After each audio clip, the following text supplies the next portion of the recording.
Vamos falar de uma figura que marcou a infância de, nossa, milhões de pessoas. Roberto Gomes Bolanhos. Mas talvez o nome que vem à mente primeiro não seja esse, e sim um apelido que virou sinônimo de gênio, de comédia, Chespirito. E que obra, hein? Essa frase, olha, ela resume tudo de um jeito perfeito. O trabalho dele não era só sobre dar risada, sabe? Era muito mais, era um fenômeno cultural de verdade, que conseguia unir gente de tudo que é idade, de tudo que é lugar. Então, para a gente entender de onde saiu esse gênio todo, a gente precisa voltar um pouquinho no tempo, lá para o comecinho de tudo. Afinal, de onde veio essa mente tão criativa? E olha, aqui já começa com uma surpresa. Muita gente não sabe disso. Antes de sonhar em criar os personagens que a gente ama, o caminho do Bolanos começou na engenharia.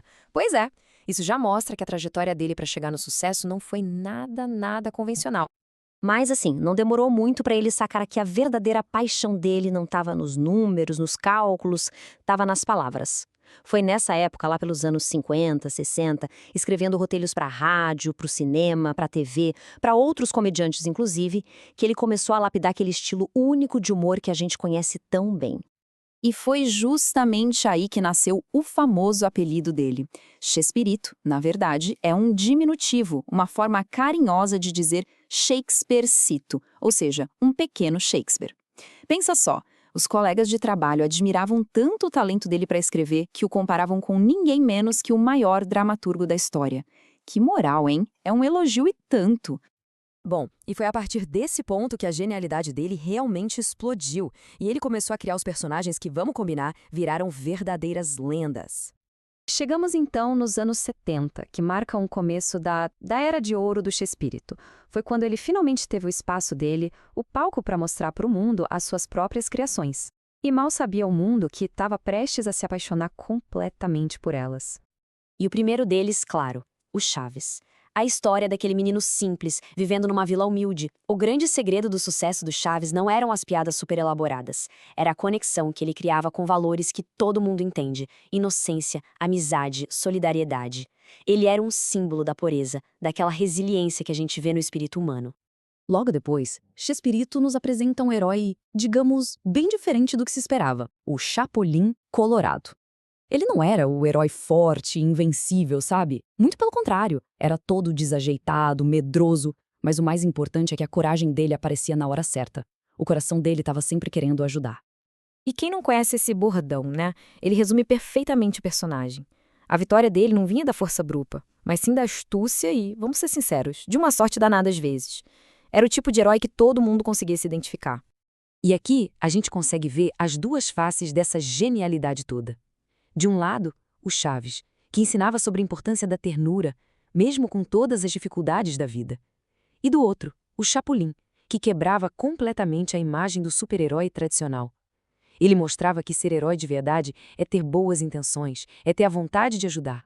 Com esses dois personagens incríveis, o que começou como um sucesso lá no México, rapidinho virou um fenômeno sem fronteiras, um fenômeno global.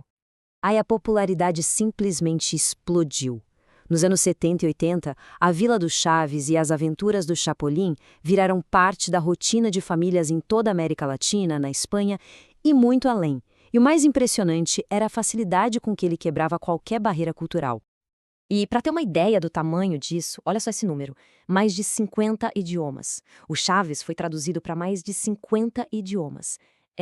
É algo impressionante, né? Isso dá a dimensão exata do alcance da obra dele. Quer dizer, do português ao japonês, o humor do Chespirito se provou uma linguagem universal.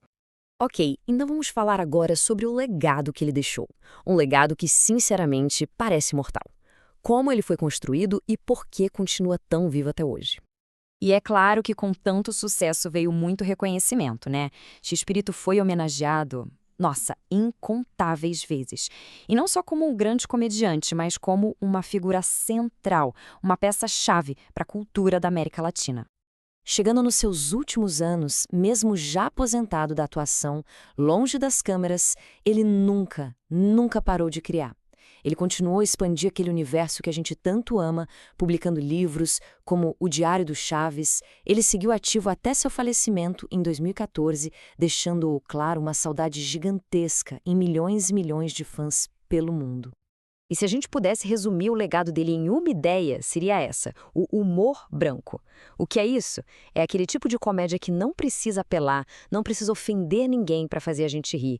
Era um humor que nascia da ternura, da ingenuidade, de situações puras e que, no fim das contas, ensinava valores sem nunca soar como um sermão. Era genial. E tudo isso deixa a gente com uma reflexão, né? Como é que um humor que parece tão simples pode ser ao mesmo tempo tão profundo?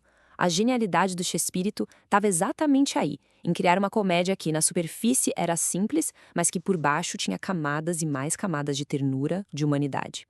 Talvez a resposta seja essa mesma, que as verdades mais importantes da vida são, na verdade, as mais simples de todas.